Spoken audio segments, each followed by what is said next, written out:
Quand tu lances Valorant pour enchaîner les games, pour détruire les ennemis en face ou alors te faire bousiller, c'est vraiment uniquement pour jouer. Et quand tu vois tous ces agents se battre, à aucun moment tu te soucies de tout ce qui se cache derrière. Pourquoi les agents ont des pouvoirs, pourquoi des bâtiments sont détruits, et pourquoi il faut planter un spike pour détruire une zone. Et si je vous disais que tout a un sens, tout a une explication, et Riot Games ont mis ça en place depuis le tout début. Et en soi, je pense pas que ça vous étonne vraiment. Parce que Riot Games, avec League of Legends, nous a déjà habitués à des développements de lore incroyables, avec des histoires pour chaque personnage, créant même possible une série. Pour ceux qui ne joueraient pas à Valorant mais qui s'intéressent quand même à l'histoire, voilà en bref en quoi consiste le jeu Valorant. Valorant, c'est un FPS où 2 équipes de 5 s'affrontent. Il y a des agents avec leurs propres compétences. Il faut acheter des armes pour se battre contre l'équipe adverse. Il y a une équipe en attaque et une en défense. L'équipe en attaque doit planter le spike sur un site et l'équipe en défense doit défendre ces sites et désamorcer le spike s'il est planté. C'est pour ça que chaque agent a un rôle à jouer, que ce soit pour prendre des informations, surveiller des zones, entrer sur les sites ou bloquer les ennemis. Au bout de 12 rounds, les équipes changent de rôle. Et le premier qui atteint 13 points a gagné. Voilà, c'est pour comprendre brièvement comment ça se joue et avoir un peu de contexte avant que je raconte l'histoire. Et depuis la sortie du jeu, il y a un réel engouement pour le jeu, avec une scène e-sport implantée. Et pourtant, je suis sûr que 98% des joueurs qui jouent à Valorant ne connaissent pas la vraie histoire du jeu. Alors accrochez-vous bien et préparez-vous à connaître la vraie histoire de Valorant.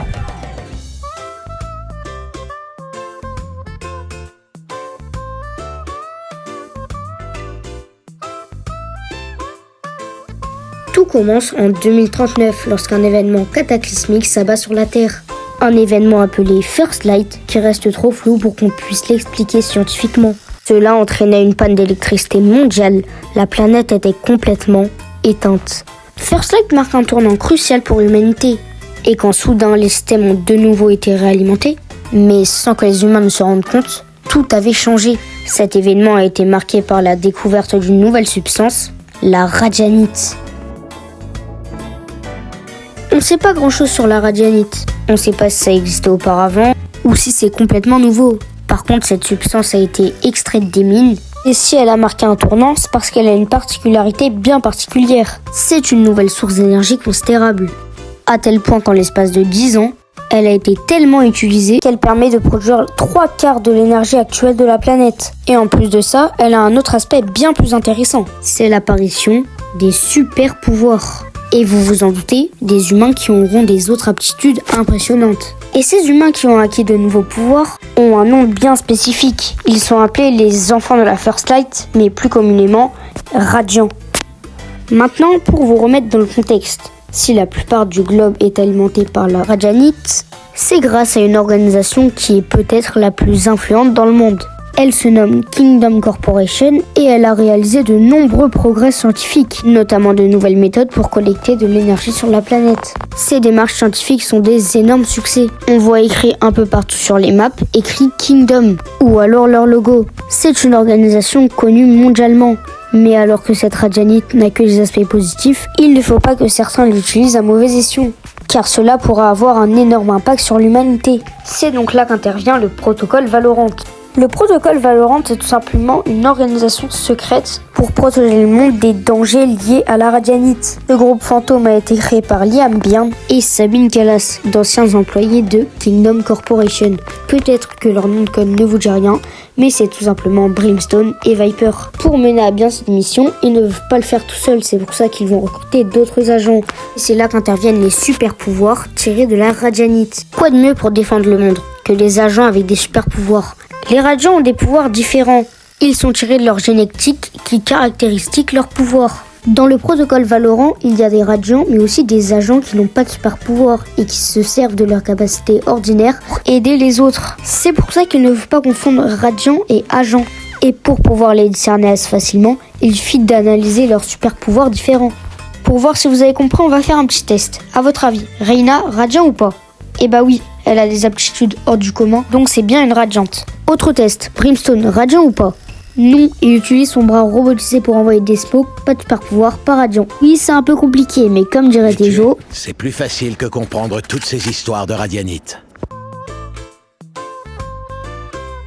Alors que le protocole Valorant continue à recruter des agents, un événement va tout chambouler. Cet incident qui ressemble à une simple mission va tout changer. Phoenix est en mission à Venise. Elle a repéré une mystérieuse radiante avec un paquet qui avait l'air important. Pendant qu'il essaye de la rattraper, il se fait malheureusement vaincre. Le paquet qu'elle avait sur elle contenait un appareil connu sous le nom de Spike, qu'elle parviendra à planter. Lorsque Phoenix revint à lui, il vit les énormes dégâts qu'a causé ce Spike. Et la suspension dans les airs de la ville, un événement qui fera beaucoup parler à travers les médias internationaux. Ils vont tout de suite accuser Kingdom Corporation car ils possèdent la plupart de la radianite. Également, les personnes présentes sur le lieu vont être accusées, donc Phoenix et cette mystérieuse radiante. Pendant que la télévision s'empresse de rapporter la catastrophe, une attaque similaire surgit à Rabat. Mais cette fois-ci, le protocole Valorant va envoyer plusieurs agents pour mieux gérer la situation, Phoenix, Viper et Killjoy. Et ils parviennent à éviter un nouveau désastre, car ils ont reçu un désamorceur fait pour désamorcer le Spike.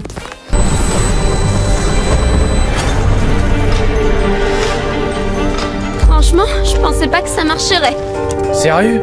Genre tu pourrais nous prévenir plus tôt la prochaine fois? Phoenix arriva à arrêter l'agent qui voulait détruire la ville, mais cette rencontre va tout changer. Main en l'air, allez!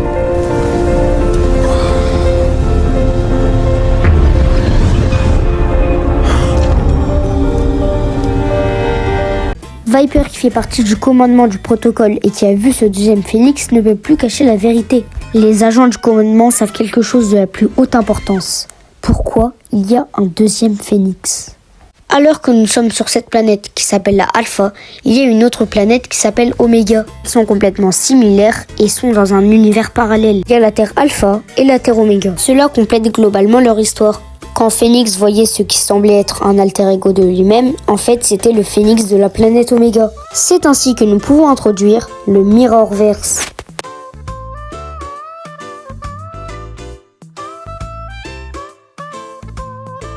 Attention, soyez bien attentifs pour cette partie car il risque d'y avoir des confusions. Le Mirrorverse, comme je l'ai expliqué, c'est la présence de la Terre Alpha et Oméga qui sont scientifiquement indiscernables. Donc ils sont exactement les mêmes. Chaque planète possède une entreprise Kingdom. De notre côté de la planète Alpha, c'est Kingdom Corporation et la Terre Omega, c'est Kingdom Industries. C'est aussi la même chose pour les agents. De notre côté, c'est le protocole Valorant et de l'autre côté, c'est la Légion Valorant. Donc chaque agent possède sa version Alpha et Omega. Comme la mystérieuse Radiant qu'on avait vue lors d'une mission qui ressemblait étrangement à Jet. Ce n'est pas la Jet du groupe, mais la Jet de la planète Omega. C'est toi qui as tout foiré. T'es sérieuse? Toi t'étais peinard, Jet. T'es au courant qu'ils envoient des équipes? Alors faisons pareil. Pendant que sur la planète Alpha, tout semble se porter pour le mieux pour Kingdom Corporation et la Radianite, pour la planète Omega, il y a eu une crise climatique, engendrant une pénurie de Radianite, qui était fait pour combattre ces crises. Donc la planète Omega a créé un téléporteur conçu pour relier les deux univers. C'est comme ça qu'ils découvrent la planète Alpha. Ils y ont été forcés de s'y rendre pour planter le Spike et on comprend maintenant son utilité. Il sert à collecter de la radianite de l'environnement pour le rapporter sur son univers. Cependant, son utilisation engendre une détonation avec des conséquences énormes, comme on a pu le constater à Venise. C'est ainsi que commençaient les conflits entre la Terre Alpha et la Terre Omega. Forcément, le protocole Valorant doit changer ses méthodes, car envoyer 2 ou 3 agents en mission serait beaucoup trop dangereux, étant donné que les Omégas sont totalement similaires et pourraient les infiltrer. Donc il faudra envoyer les agents en plus grand comité, que ce soit même en équipe de 5. Et on comprend maintenant pourquoi dans le jeu, 2 équipes de 5 s'affrontent, avec parfois des agents en double dans les 2 équipes. Vous allez me dire qu'il n'y a aucune cohérence scénaristique dans les 2 gameplays. Il peut pas y avoir 2 Reyna, 2 Jet ou 2 Raze. Et bah si. En fait, vous incarnez soit un agent Alpha, soit un agent Oméga. Une équipe qui doit planter le Spike et récupérer de la Radianite, et l'autre qui doit tout faire pour l'en empêcher. Le protocole Valorant va continuer son recrutement en recrutant d'autres agents bien talentueux avec d'autres super pouvoirs. Et depuis cette First Light et la découverte de la Radianite, vous l'avez vu, le monde a complètement changé. Et si je vous disais que la Radianite existait depuis bien longtemps dans le monde? Et pour prouver cela, on va s'intéresser à ce personnage, Yoru. Avant son recrutement par le protocole Valorant, Yoru mène à bien ses recherches sur ses ancêtres samouraïs. En effet, il est japonais et est fasciné par eux. Il veut à tout prix connaître les secrets qu'ils ont laissés. Ici sur Icebox qu'il trouve un navire de guerre japonais. Dans ce navire, des marins, mais aussi les ancêtres que Yoru cherchait. Et ces derniers connaissaient la radianite et ses propriétés. Cela se confirme par la présence d'armures contenant de la radianite. Quand il s'infiltra dans l'installation secrète d'Icebox, il y trouva des masques de radianite. Il va le voler, et c'est d'ailleurs ce masque qu'il utilise quand il active le transfert dimensionnel. Cela nous fait comprendre que la radianite existait bien avant la First Light. Et c'est les Japonais de la période d'Edo qui en étaient les utilisateurs. Après, il sera recruté dans le protocole Valorant en tant qu'agent. D'ailleurs, Yoru, avec son lien avec Icebox et ses ancêtres, se chargera de défendre la zone, car elle sera attaquée par les agents Omega. On y voit Omega Viper, Omega Jet et Omega Cypher. Il sera accompagné de Phoenix et réussiront à reprendre la zone et désamorcer le Spike. Une manière pour Yoru de faire ses preuves au sein du groupe. Je te l'avais bien dit, mec. Laisse faire le patron. Oh, oh, oh, oh, oh.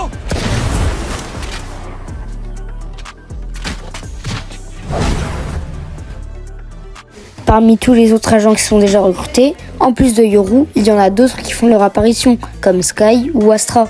Mais il y a aussi ce mystérieux robot, Kaio, qui a une toute autre intrigue qui lui concerne. Ne pas vous embrouiller, mettez ce que je vous ai raconté de côté. Et focalisez-vous sur cette histoire. Kaio, son apparence ne trompe pas, c'est un robot. Ce qui est intriguant ici, c'est qu'il est issu d'une chronologie alternative. Il vient du futur, plus particulièrement de plusieurs siècles dans le futur. Cette chronologie alternative, on voit qu'il y a une guerre et qu'il y affronte Reina, alors que normalement, de notre temporalité, ils sont alliés. Guerre, on l'appelle la guerre radiante. Une guerre qui opposait les radiants et les humains normaux. Reina est devenue la chef des radiantes et Kaio a été construit pour arrêter les radiants.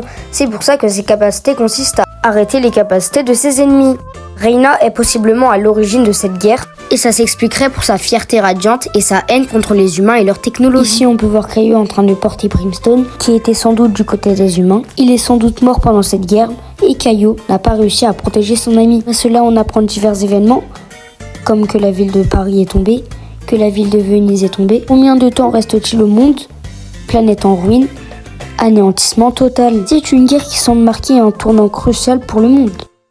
On sait que cette guerre a lieu au moins 200 ans après notre chronologie, mais ce que nous ne savons pas si elle a commencé après 200 ans ou dans un futur proche, mais pendant des siècles. C'est pour ça que Kaio est retourné dans le passé parmi les agents. Son objectif principal, c'est de faire en sorte que cette guerre n'éclate pas.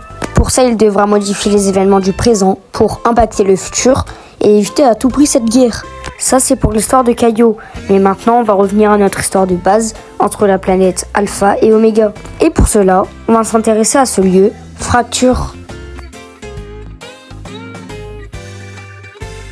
Fracture, c'est un centre de recherche sous le nom de Installation d'Evretlin. Ce qui nous intéresse ici, c'est que c'est la première fois pour la planète Alpha et la planète Omega qui ont coopéré. C'est l'organisation Kingdom de chaque planète qu'ils ont coopéré ensemble. Et évidemment, c'est un projet top secret. Même si la collaboration fait naître des soupçons et de la méfiance des deux côtés, c'est une unique chance de créer des liens. La mission, c'était de construire un collisionneur de radianite, pour le but d'étudier plus en profondeur cette ressource. Cependant, le jour du lancement de ce collisionneur, c'était plutôt sa fin, car il a été détruit par 2 tireurs d'élite.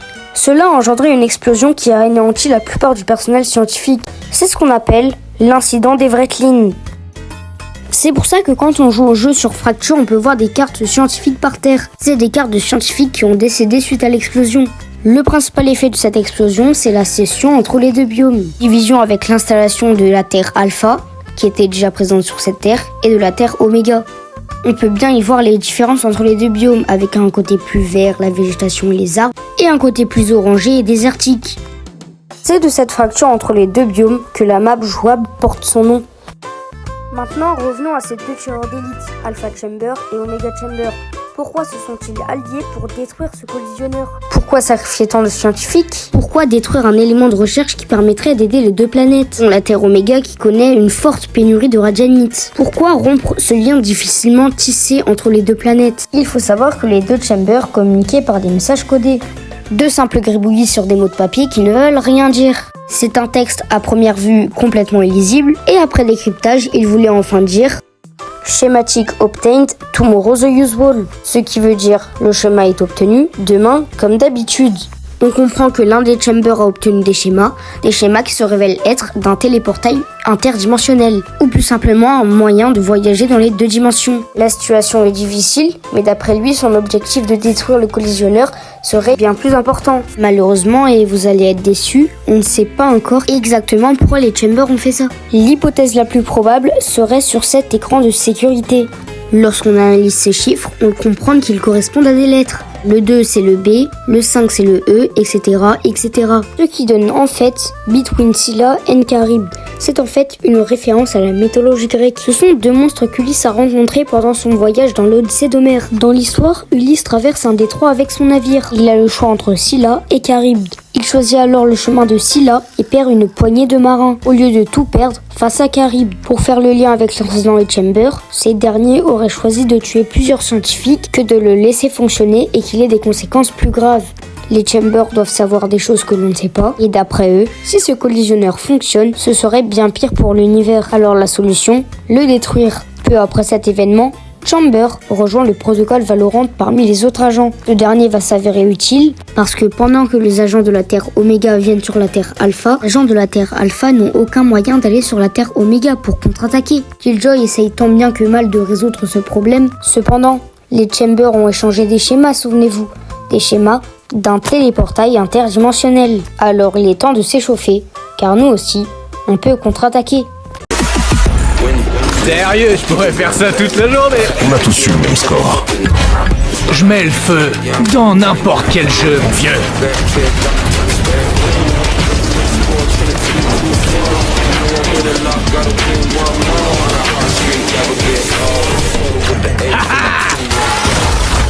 La récré est finie. En piste. Tous les agents du protocole Valorant sont entraînés et le portail interdimensionnel est bientôt prêt. Et il y a un problème de dernière minute. Le protocole Valorant reçoit un message anonyme qui menace de révéler tous les secrets du protocole Valorant au public. Pour une organisation secrète, cela pourrait leur mettre énormément de bâtons dans les roues. Mais qui peut bien être à l'origine d'un tel message? Et pourquoi nuire à l'organisation? La raison est très personnelle. Cette personne anonyme pense que le protocole Valorant est à l'origine de la disparition d'un de ses proches. Puis après réception de plusieurs emails, Cypher, professionnel en hacking, réussit à tracer la personne. Son emplacement est quelque part en Turquie, et plus précisément dans un entrepôt à Istanbul. John, ici Sova. Confirme que tu as la cible en vue. Ouais, c'est bon. Équipe au sol, dirigez-vous vers le secteur 4. Une équipe d'intervention dirigée par Sova a pour but d'appréhender ce mystérieux inconnu. Ils réussissent finalement à le trouver, ou plutôt à la trouver, une personne qu'on surnomme Fade. Les plus profondes.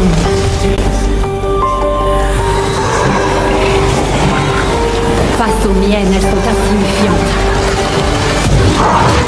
Une agente très puissante finira par se faire capturer et interroger.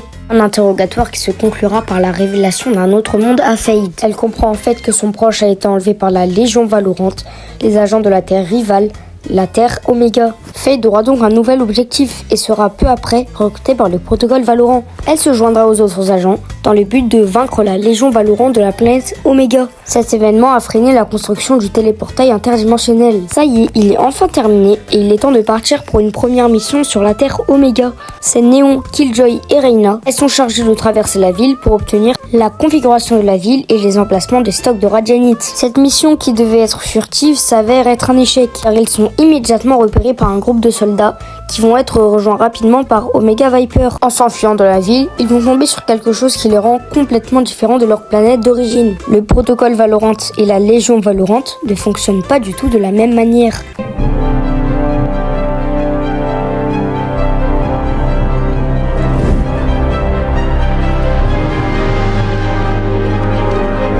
Mais... c'est nous?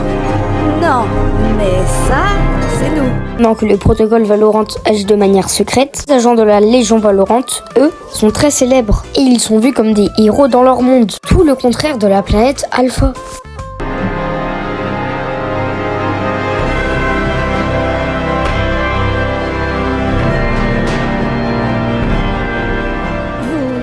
Vous êtes sûr qu'on est les gentils? Il va falloir en découvrir plus sur les secrets de ce monde. À commencer par une découverte très importante. Cypher a appris que les agents de la Terre Oméga ont obtenu une nouvelle source d'énergie pour récompenser leurs efforts. une source d'énergie conservée par un gardien surnommé Farum Batra. Alors, comment en savoir plus sur ce Farum Batra? Il suffit de regarder s'il existe aussi un Farum Batra sur la planète Alpha. Et jackpot, c'est le cas. Un certain Farum Batra aurait travaillé pour une entreprise multinationale appelée Ryan, une entreprise qui collecte des reliques perdues lors des marchés noirs. On apprend que ce Farum a été renvoyé du Ryan, car il aurait volé un ancien artefact pour son propre intérêt. Ce dernier devra donc fuir pour échapper aux griffes du Ryan qui veulent récupérer cet ancien artefact. Et le protocole Valorant finira par rentrer en contact avec lui. Il trouve un moyen d'échapper au Realm. Il va se faire recruter en tant que 21e agent. Ce Farum Batra, vous le connaissez bien, c'est Arbor. Un des agents du protocole s'intéresse au mystérieux bracelet que porte Arbor. Cet agent, c'est Astra, car elle possède un gant qui a l'air similaire. En identifiant l'artefact, elle comprend que c'est une relique collectée au gardien Astro. Relique qui sera en fait une clé pour se rendre sur un lieu mythique, lieu construit par ces gardiens Astro, la Cité des Fleurs.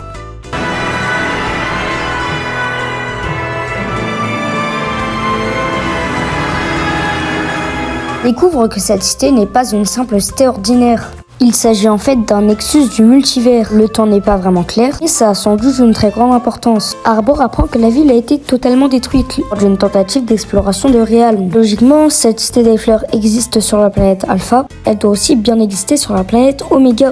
Et peut-être qu'elle ne sera pas détruite là-bas. Alors, une équipe d'agents y a été envoyée, dont Arbor, Astra et Sky. Le but, c'est d'atteindre la Cité des Fleurs pour y installer une balise de téléportation, permettant aux autres agents de les rejoindre pour leur apporter de l'aide. D'ailleurs, pendant ce temps, les autres agents sont contraints de rester à la base. Ils doivent attendre qu'ils finissent leur mission sur la Cité des Fleurs, au cas où ils servent à intervenir. Plus l'équipe s'approche de l'objectif, plus la menace est dangereuse, et ils finiront par se faire attaquer par des soldats. Ils finiront finalement par trouver la Cité des Fleurs, le Nexus, et ils l'ouvriront par leurs artefacts respectifs. Mais la Légion Valorant finira par les retrouver et un combat aura lieu sur la Cité des Fleurs. Astra et Arbor ne parviendront pas à ouvrir le Nexus, mais c'est Omega Astra qui l'ouvrira.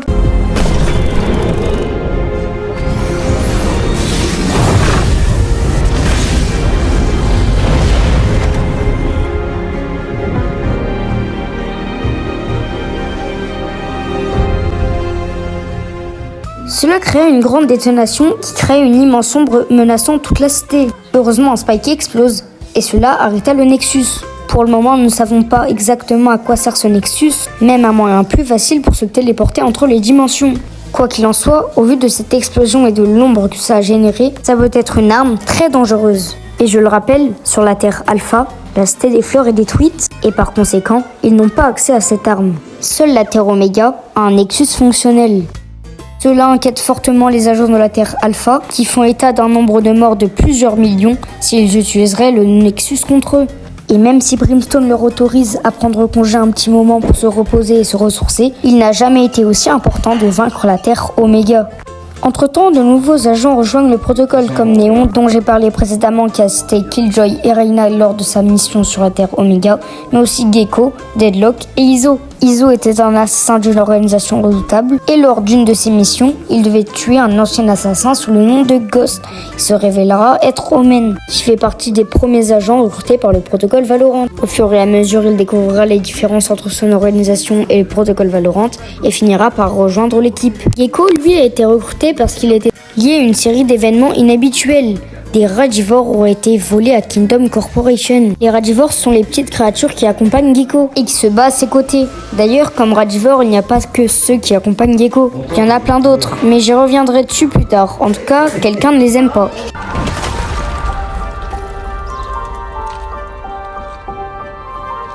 Tout va bien? Ouais. Deadlock a été recrutée par le protocole Valorant. Auparavant, elle travaillait dans une organisation qui avait pour mission de capturer un ours radivore et de le transporter aux États-Unis. Malheureusement, elle perdra ses deux coéquipiers tués par l'ours et une partie de son bras gauche. Ton histoire s'achève ici.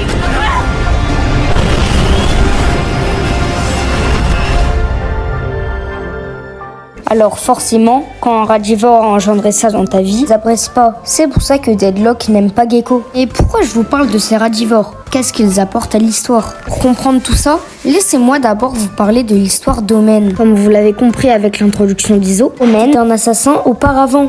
Et une de ses missions était d'assassiner Sabine Callas, plus communément sous le nom de Viper, afin que la découverte de la radianite ne devienne pas publique. Lorsque Men attaque Viper, celle-ci déclenche un mécanisme dans la salle de test, engendrant plusieurs faisceaux d'énergie de radianite. Cela a engendré la destruction d'Omen à travers l'espace-temps et la perte de sa mémoire. Cela lui a donné une forme fantomatique et des pouvoirs. D'ailleurs, Omen essaye d'en savoir plus sur son passé, remémorer les moments importants. En connaissance de cause, une entreprise va s'intéresser à ça. Et cette entreprise, c'est Kingdom Corporation, qui va découvrir qu'il est possible de créer des pouvoirs avec de la radianite. Et ainsi, laissez-moi vous introduire le projet Landfall. Le projet Landfall, c'est un plan orchestré par Kingdom Corporation, l'entreprise qui a le monopole de la radianite dans le monde. On découvre que Kingdom a acheté des bêtes au marché, et vous voyez où je veux en venir. Souhaite mener des expériences sur des créatures pour leur donner des pouvoirs. Ça, grâce à la radianite. C'est ainsi que sont créés les radivores. Et Gecko, en s'infiltrant dans l'installation de Kingdom, a réussi à en voler 4. Kingdom va créer un portail sous le nom de Mo in the Interverse. Un portail qui servira à transporter les radivores où bon leur semble. Vu à quel point ces radivores sont dangereux, on ne peut que s'attendre à des répercussions catastrophiques. Kingdom voudrait probablement s'imposer un peu plus dans le monde, en marquant sa position par la puissance. Du côté de Kingdom Corporation, c'est tout simplement si vous vous retournez contre nous, faites gaffe, on a des radivores. Forcément, ça ne plaît pas au protocole Valorant, et plus particulièrement à Gecko qui s'est attaché à ces petites créatures. C'est parti pour se rendre sur l'installation du projet Landfall, pour les arrêter à tout prix. On a donc Brimstone, Sova, Deadlock, Reyna et Gecko qui sont sur le lieu et qui remarquent directement le mot of the Interverse. Vaincre les gardes et capturer les scientifiques pour arrêter le développement du projet. Il faut à tout prix fermer le mot of the Interverse. On essaye tout pour fermer le portail, mais en vain, aucune solution.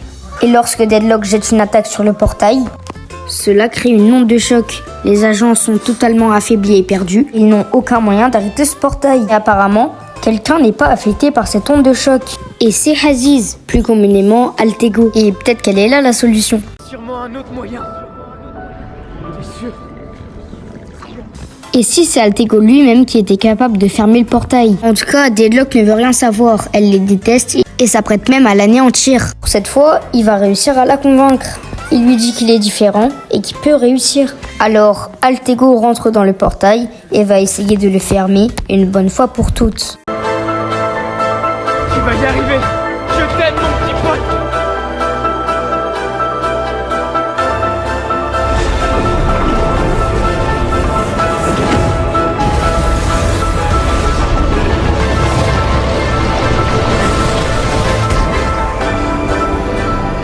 Il va réussir à le fermer et c'est la première fois qu'on aura une poignée de main entre Deadlock et Gecko.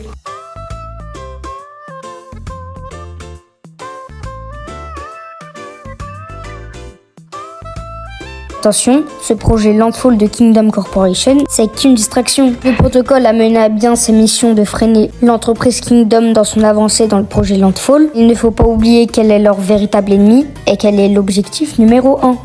Vaincre la Terre Oméga.